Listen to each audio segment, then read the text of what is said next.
Just the last time we saw you, obviously it was a very, emotional evening for you. I know it's been a lot of time since then, but give me the idea. Was it tough to start again, to kind of get back in there and jump back on this grind?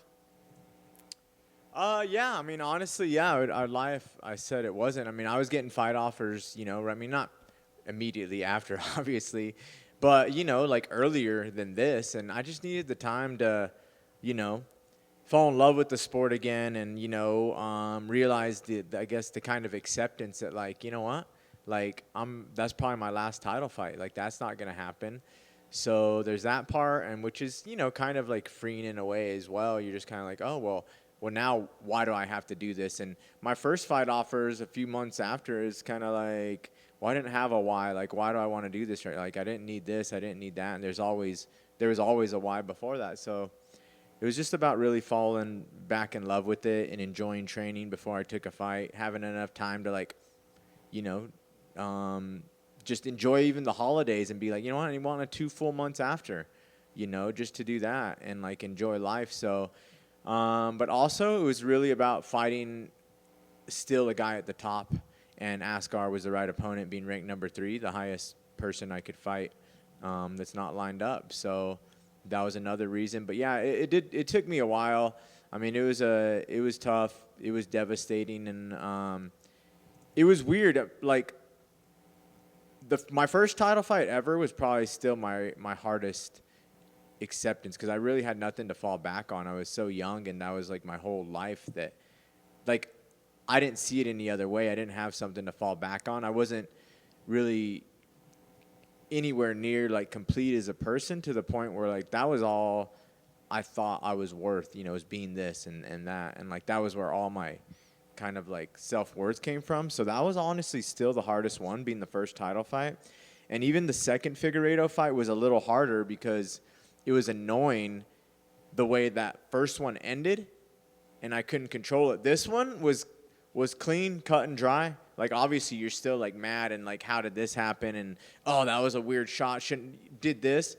But, like, it's normal things we deal with, where, like, so anyway, but the fact that it was probably my last title shot, that was kind of the hardest part. And then just falling in love with the sport again and finding, like, hey, well, now I just need to fight because it's fun. I'm challenging myself and proving to myself I can still fight at the top. So I need a guy at the top, and Askar was perfect. Do you remember the moment that was able to click for you? Because it's interesting, right? Like, it's got to be a bittersweet thing for you. Like, this sport has provided you a great life. You've met your wife, have great relationships. But obviously you've come up short in these spots. You know what I mean? So I'm sure it's like a bittersweet thing. So do you remember the spot that you said, "No, I do love this stuff, man. I'm good at it and I enjoy it"? It wasn't like a certain spot as much. It was just kind of like, it was just like a slowly back into it. Like, all right, I'm going to train, but, like, I don't feel like training for a fight. Oh, you know what? Like, I really enjoyed that today. And then a lot of it was just the time too. It was like, all right, well, if I am just trying to, like, enjoy my life as well, like, I need to fight in, like, March and just, like, spend the needed time, holidays and all that kind of stuff. And then just the more I trained, I realized, like, oh, I'm going because I like it. Like, I'm not going for a fight. I'm, like, enjoying it. I'm, like, very competitive in practice still every day. I'm looking forward to it. And I was like, oh, like, it wasn't as much as, like, there was oh my God, this is so cool. Because I'm grateful, every day I train and I get to. But sometimes getting in after a fight, especially after a tough loss, it's like you're doing it because you have to. You're just kind of like, got to get back to it. Embarrassed to go in the gym, and it's not as fun as it is, but, like, I have to do it because I'll probably have a fight coming up again. I need to get paid and this and that. But this was just like, I was training for fun. I realized, like, oh, I'm not training for anything, and I'm just enjoying it. Could probably take a fight now. Like, this is good. This is fun. And that was really the process. It wasn't like a light went off. I was just kind of like, all right, like, I'm just doing it, and I don't have anything else on the mind but challenging myself, getting better, and enjoying it and being grateful for the hours I get to spend doing it. So they give you Askarov. I know you're a fan of the sport. Yeah. But he hasn't been in the organization very long either. So, I mean, is this a guy that you would watch much of? Like, when they gave you the name, do you know, okay, here's what I'm going to be facing? Yeah, I'd seen him fight before. I know he's undefeated, and I was looking at the rankings, for fights. Like I said, I've always wanted to fight the guys at the top, you know, to get to the title and in between, taking on the toughest guys, and that was him. And you know, when I saw him at 3, I was like, oh, that's cool because I've seen him fight a few times too. I think we were on the last card together. I saw him fight people that like I watched closely, like Tim Elliott and Brandon Moreno's fights, and he fought them on his other 2 fights. So I had already seen him and been a little familiar with him as well.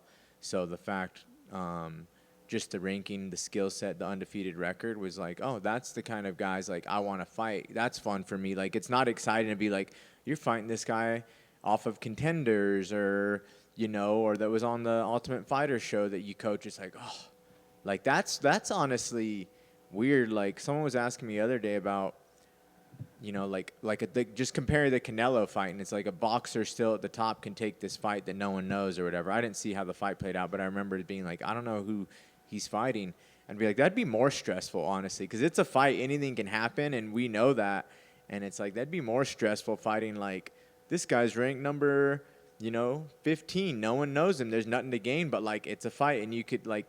So it's just about fighting the best guys, and like I said, it hit all the marks on the date, the time, the name, and everything.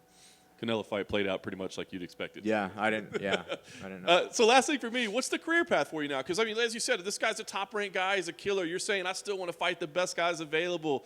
I mean, what's the career path? Like, you keep beating guys like this, which you're clearly capable of doing, you might back into another title fight, not even mean to. You know, it's funny. I mean, I kind of just let that part go, honestly.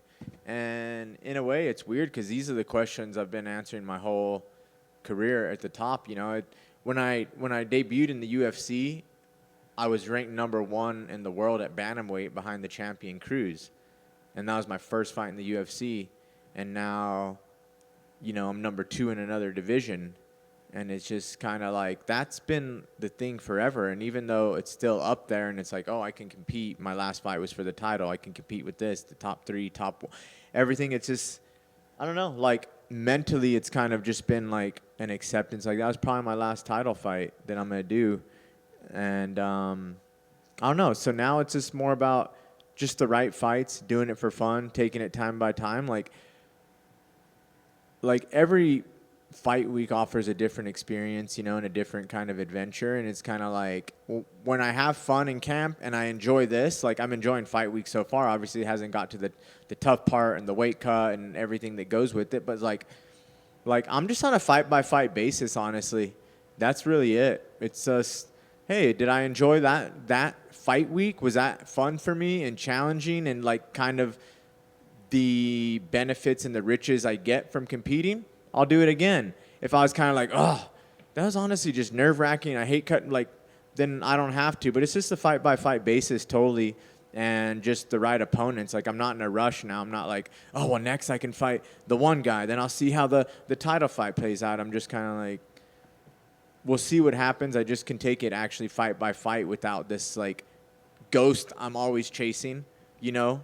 And it's kind of nice. It's different. I imagine it's kind of weird because I guess I don't know if other fighters think that, but there has to be a good portion of fighters that are in the UFC and know like, I'm probably never going to go for a title, but this is fun, you know? And I've had my chances, I've had my opportunities, but it's kind of like, oh, I'm just fighting some dudes now. And, you know, it's kind of free not thinking about anything else. Look, all this could happen, and obviously you're asking questions for it, but I'm not thinking about that. Like, I accepted that was probably my last title fight. Joe, right here. Hey, brother. What's up, man?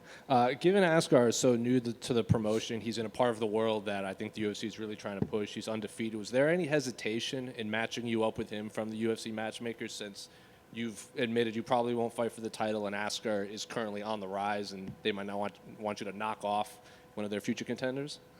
Yeah, I guess not, honestly, because I mentioned him in the fights. I was like, look, I still want to fight like a guy at the top. Askar is number 3, and I know like I don't want to fight for a while, so I understand if he needs to keep his momentum off his Pantoja win and all that. And they're like, we'll see how it plays out. Like they weren't hesitant, but they were kind of like, I think they probably asked him before, and I think he was just willing to wait, I think maybe for the opportunity to fight me as well.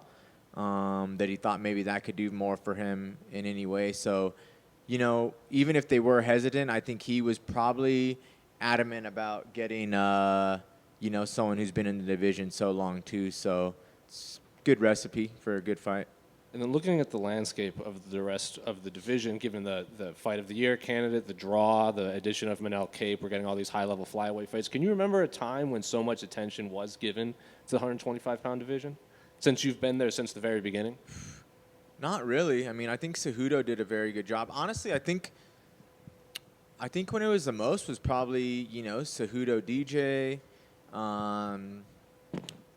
Even when Cejudo knocked out TJ, I thought that gave a lot of respect to the division, beating a respected champion from another weight, from a higher weight.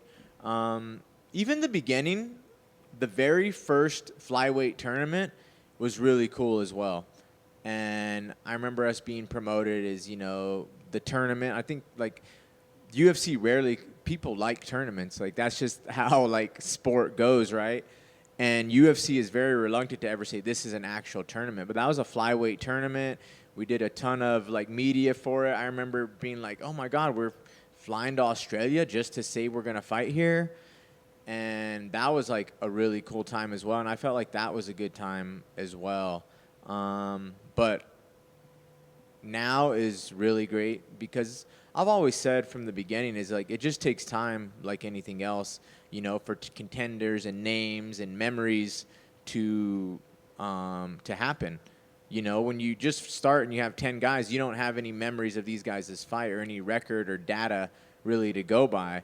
And then you eventually realize, like, oh, he fought a title contender. Well, at the beginning, there was no former title contenders, so now you can kind of build on those credentials, and it's just all time. Like, even, you know, a lighter weight boxing, like, it used to only be heavyweight, and now it's like, you know, other weights have just established themselves. So we could never, like, when John Jones came in the 2-down division, he was beating former champions, former contenders.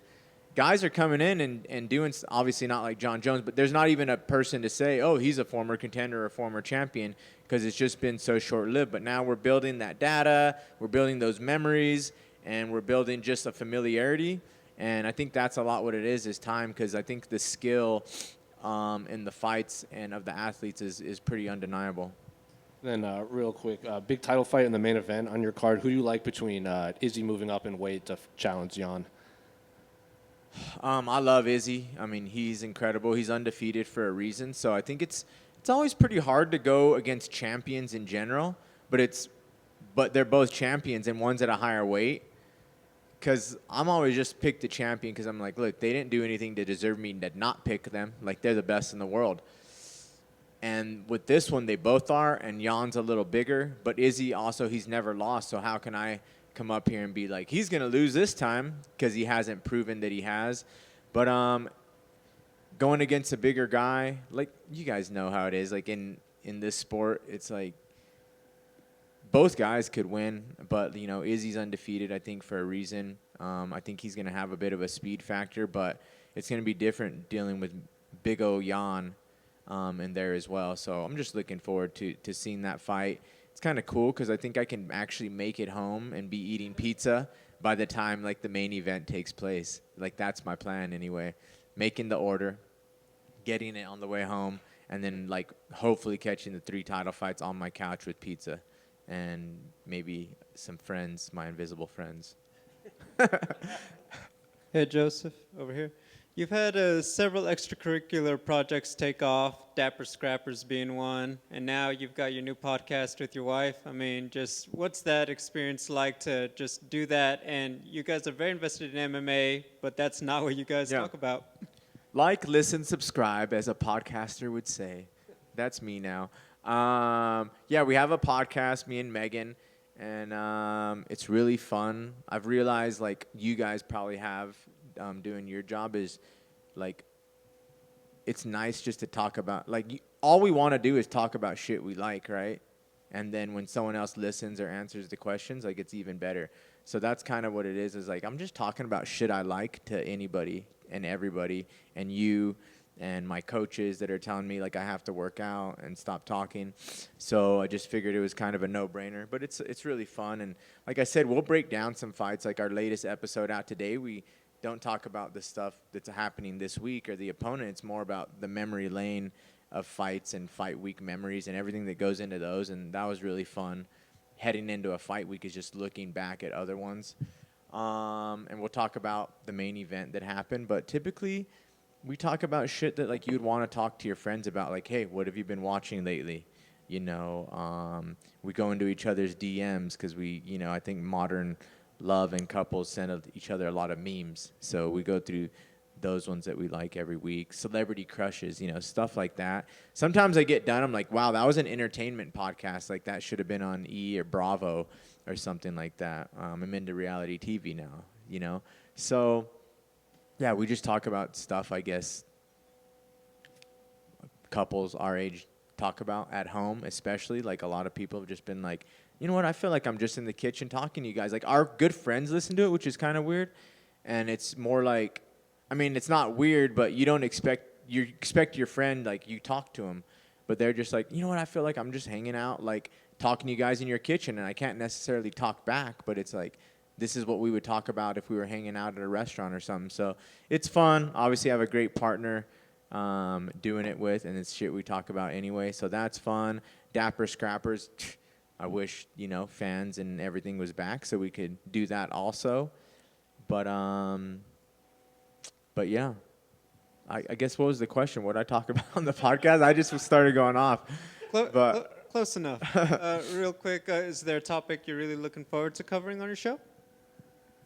No, we kind of talk about it like whatever we want. That's the great thing about it is like you talk about whatever you want. It's nice answering fan questions or listener questions because then you don't have to think and it's like, oh, they want this, so we're going to answer them. And that's always fun because you get interesting stuff. But like I said, I like talking about shit that I like to talk about. Like that is a life hack for me is like, damn, can I just talk about shit I like about all day? Like, is that even a possible thing to do? And like you guys have found a way to do it, right? Like it's kind of cool. So I'm like, it has to be a thing. Like I just got to find something I like and be able to talk about it all day. And so that's kind of what we do. I don't have to be like, this is what I really want to talk about. I just do it. So I'm just like, I'm going to force this movie down someone's throat right now. And I do. And they're held prisoner on their phones there or whatever they're listening to it on. So that's kind of nice. So that's kind of my favorite segment is like, what are we watching? Because every week it's different. Everyone's at home, so everyone's watching something different. And those are kind of my favorite segments to get one of those out. Oh, I'm also doing a movie log on my actual Instagram that is just what I watched every month. And this is an actual ranking of every single movie. You'd love this. Jose. A ranking of every single movie I watched during the month, 1 through 10, but also them ranked in order of how much I like them. So I do that every week too. And I just realized like, people are skipping through this story. Like, the views are going severely down. Like, you know what I mean? Like, the first one and, like, the last one. And there's, like, 3 guys there at the end. And they're, like, you know. But I realized, like, dude, I was just talking about shit I like. And that was fun. And 3 people liked it. And I enjoyed the hell out of it. So I also do that. Like, where on the podcast, I only talk about one movie or so. But on the log, I can actually... I go, like, I think in October I was up to 30 in 1 month. You know, Megan was in Fight Island for 3 weeks, so I didn't have shit to do, okay? And then now, you know, I'm usually getting between, like, 18 and 20, but rank them all, so that's another thing I just want to talk about now, I guess. Not on the podcast, yeah. Real quick, best picture this year, or last year? I actually haven't seen the ones that are going to be in contention as much. Like Nomadland is actually going down before my training after this, and I know that one like best drama at the Golden Globes. It's okay. Yeah, I've heard people either love it or just they're kind of like it's between like a 5 like best thing ever or like a 2, and it's kind of weird. That's with stars, I guess, from like 10 and 5s people are giving it. I actually really liked a movie that from last year, but it's kind of in contention this year, not for Oscars. Bad Education, I thought was really good, and then I liked like Possessor was good. Damn it, what was my other number one movie of the year? I like totally blanked on 2020 because I wasn't really getting to the 2020 titles as much. I wasn't that excited for them, so I was just like, you know what, I'm just gonna not scramble in this Oscar race and just kind of like watch the movies I've been meaning to watch forever. But like a lot of the ones I liked seemed like they didn't really get the nominations, but I don't know. I think No Man looks like it probably has a chance to win. I still haven't seen Minari as well. You saw it? I think Black Messiah is probably my front runner. For Best Picture? Yeah, 100%. Okay. Yeah, that was really good too. Dude, why can't I think of my number one movie? I had it. Anyway, I'll talk about it. I'll think about it. Casey said Minari is perfect. It's the perfect American story. Really? Yeah, I really want to watch that. I mean, I'll probably watch both of those this week. Those have been really like on my radar. So I was a little disappointed with like Promising Young Woman. I mean, not disappointed, but I was like, that was gonna be my movie, and then it wasn't. But it was still very good and entertaining. I Care a Lot, number one on Netflix, was actually really, really entertaining. Black Bear, one no one saw with Aubrey Plaza. That was actually a devastating, really good as well. Oh, I know the best movie I saw of 2020. Here we go. Sorry, guys. Everyone hates me. This is like my stories. The interest is going down. No, I love it. I love it. Hey, I know. I was trying to think. I was like, which movie did I like? And this one's hard because it's the best movie I saw of 2020, but it's not my favorite. The best movie I saw of a 2020 title was Pieces of a Woman with Shia LaBeouf and Vanessa Kirby and Ellen Bernstein. Incredible, best acting trio of the year. But it can't be your favorite movie because it's just like devastating. Like it's dramatic and like to the point like you're not gonna get into it and like love it, but you just know like it was the best. Like so that's the best movie I watched, but like it's not my favorite. Like I liked Bad Education, Possessor, Black Bear, those movies. But Pieces of a Woman was the best movie I saw of 2020 thus far. It's on Netflix. Yeah. That's Just one question. Yeah. Hi there, I'm Igor Lazarin from Russia. So your opponent, the Olympics medalist, could you say a few words about his mentality, about him? about his mentality. Yeah? Oh yeah, I mean that's why I took the fight. I mean he's number 3 for a reason. I think mentality and physical abilities and also just skill set in general have so much to do with him ranking number 3. Like you don't just get a 3 by your ranking and undefeated and against the guys that he's already faced in the UFC for a reason. So like as good as he is, that's the reason I took the fight, because I wanted the best guy and I thought that was who was available. So just one quick one for me, Joseph. hi. After your flyweight championship bouts, did you ever consider going back to bantamweight at any point? No, those guys just got too big. I was just like, when I was fighting, I think, man, I guess they were still big. But, you know, I just got used to fighting at fly. That was always the weight I thought I could fight at and I should have fought at. You know, like I would do some different things like to fight at 35. And like those guys were bigger and still doing those things. And it just, you know, I'd train with more 35ers and, you know, I'd have, you know, a problem with a general, not a general, like, you know, like any 35 pounder just because they were a little bigger. And it was just like, it's just different. So I didn't really think about it, honestly. No. Sorry.